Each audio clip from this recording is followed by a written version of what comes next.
नमस्कार मित्रांनो, माझं नाव शरद रगडे आहे। मी मूळ नांदेडचा आहे आणि माझं BSc ग्रॅज्युएशन हे सायन्स कॉलेज नांदेड इथून झालं आहे।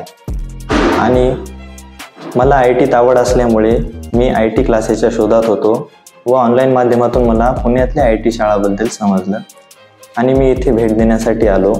इथे आल्यानंतर इथले इन्फ्रास्ट्रक्चर, मेंटर्स यांनी खूप चांगलं गाईड केलं व समजावून सांगितलं की कसं आपण IT मध्ये आपलं करिअर घडवू शकतो। IT शाळामध्ये आल्यानंतर मला खूप सारे डाऊट होते, जसं की माझं BSc बॅकग्राऊंडमधून माझी प्लेसमेंट होईल का नाही। इथे ग्रॅज्युएशन करून पण खूप सारे मुलं नोकरीच्या शोधात आहेत, त्यामुळे मला खूप सारे डाऊट होते। बट IT शाळेला आल्यानंतर माझा कॉन्फिडन्स खूप सारा बूस्ट झाला। त्यामुळे मी क्लास सप्टेंबर 2024 मध्ये जॉईन केला होता आणि विदिन 2 मंथ्समध्ये माझं as a front end engineer म्हणून माझं प्लेसमेंट झालं आहे। थँक्यू IT शाळा, मला ही संधी दिल्याबद्दल, आणि मी IT शाळेचे खूप खूप आभार मानू इच्छितो।